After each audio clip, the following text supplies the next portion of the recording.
Video ini adalah sambungan contoh-contoh soalan peperiksaan PSV untuk pemandu-pemandu teksi dan pemandu e-hailing. Ini adalah soalan set 3 untuk siri yang keempat bagi soalan 31 hingga 40. Soalan 31. Apakah yang dimaksudkan dengan jangan salahkan penumpang atau syarikat?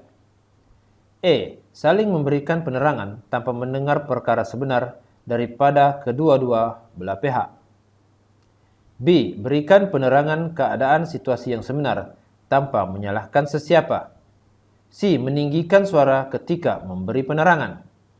Dan D. Menggunakan bahasa badan yang tidak sesuai sewaktu memberikan penerangan. Jawapan untuk soalan ini ialah B. Berikan penerangan berkenaan situasi sebenar tanpa menyalahkan sesiapa. Soalan 32. Cara-cara memberikan perkhidmatan kepada penumpang orang kurang upaya OKU adalah sangat penting. Apakah prinsip yang disarankan kepada pemandu? A. 1. B. Santun. C. Sikap. Dan D. Selesa. Jawapan untuk soalan ini ialah B. Santun. Soalan 33. Berhentikan kenderaan di kawasan yang selamat. Bantu menaikkan dan menurunkan penumpang OKU. Namakan prinsip di dalam santun yang menggambarkan maksud pernyataan di atas. A. Tolong. B. Utama. C. Selamat. Dan D. Nasihat. Jawapan untuk soalan ini ialah C. Selamat. Soalan 34. Bukakan pintu kenderaan. Apabila membawa penumpang OKU jenis ini, benarkan mereka memegang siku atau bahu anda bagi memudahkan pergerakan mereka memandu. Pastikan penumpang masuk dan duduk dengan selesa. Sentiasa bertanyakan keselesaan penumpang. Gunakan pendekatan atau approach, ask and assist, semasa memberikan perkhidmatan kepada penumpang OKU ini. Berdasarkan di atas, ianya adalah sesuai bagi langkah-langkah memberikan perkhidmatan kepada mereka yang mempunyai A. Kurang upaya fizikal. B. Kurang upaya penglihatan. C. Kurang upaya pendengaran. Dan D. Kurang upaya pertuturan. Jawapan untuk soalan ini ialah B. Kurang upaya penglihatan. Soalan 35. Pilih langkah-langkah mengambil penumpang wanita mengandung dan warga emas. 1. Keluar dari teksi dan bukakan pintu, tinggalkan barang-barang di luar dahulu. 2. Pastikan penumpang tersebut telah masuk dan duduk dengan selesa. 3. Membiarkan barang-barang penumpang diangkat sendiri oleh penumpang. Dan 4. Pastikan anda berhenti berdekatan dengan penumpang yang mengandung. A. 1, 2, dan 3. B. 1, 2, dan 4. C. 2, 3, dan 4. Dan D. Semua di atas.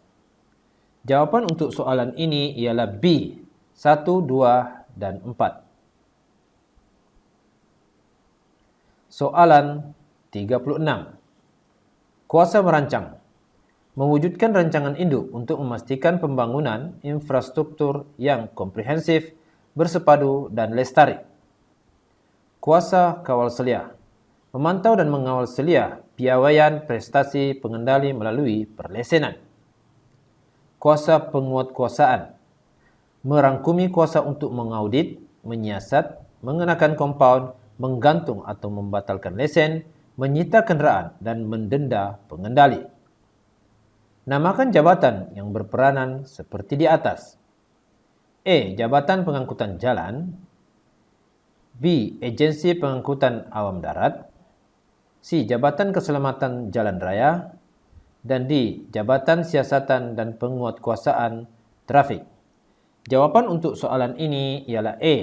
Jabatan Pengangkutan Jalan. Soalan 37. Pilih fungsi Jabatan Pengangkutan Jalan JPJ yang betul. A. Memantau dan mengawal selia piawaian prestasi pengendali melalui perlesenan. B. mewujud dan mentadbir sistem latihan, pengujian dan perlesenan pemandu yang berkesan bagi melahirkan pemandu kenderaan bermotor yang kompeten, mematuhi peraturan dan berhemah. C. Mengatur, mengawal dan melencongkan mana-mana lalu lintas. Dan D. Menjaga ketenteraman di jalan awam, lorong, jalan tembus dan tempat mendarat dan tempat kunjungan awam yang lain dan tempat di mana orang awam ada akses. Jawapan untuk soalan ini ialah B. Mewujud dan mentadbir sistem latihan, pengujian, perlesenan pemandu yang berkesan bagi melahirkan pemandu kenderaan bermotor yang kompeten, mematuhi peraturan dan berhemah. Soalan 38. Hukuman penjara dan denda yang ditetapkan di bawah APAD 2010 dan APJ 1987 atau Akta 333 boleh dikenakan kepada pemandu yang gagal mematuhi mana-mana akta tersebut serta syarat-syarat lesen. Ulaskan proses penyelesaian kes yang diperuntukkan. A. Pemberian hadiah. B. Pemberian kompaun. C. Pemberian komitmen. Dan D. Pemberian khidmat kaunseling. Jawapan untuk soalan ini ialah B. Pemberian kompaun. Soalan 39. Tindakan pembatalan lesen boleh diambil sekiranya kesalahan-kesalahan bukan kompaun dilakukan lebih dari sekali. Senaraikan contoh-contoh kesalahan yang dimaksudkan. 1. Ubah suai kenderaan yang tidak dibenarkan. 2. Memandu melebihi had laju yang dibenarkan. 3. Menggunakan meter. Dan 4. Memuju atau mendesak. A. 2 dan 3. B. 1, 2 dan 3. C. 1, 3 dan 4. Dan D. 2, 3 dan 4. Jawapan untuk soalan ini ialah C. 1, 3 dan 4. Soalan 40. Berikut adalah tindakan pentadbiran APAD yang boleh diambil sekiranya kesalahan-kesalahan bukan kompaun dilakukan lebih dari sekali, kecuali A. Lesen PSV telah tamat tempoh. B. Tiada lesen pengendali KPA. C. Menuntut, mengutip, memegang, menyimpan apa-apa tambang yang melebihi kadar yang ditetapkan. Dan D. Memujuk atau mendesak. Jawapan untuk soalan ini ialah A. Lesen PSV telah tamat tempoh.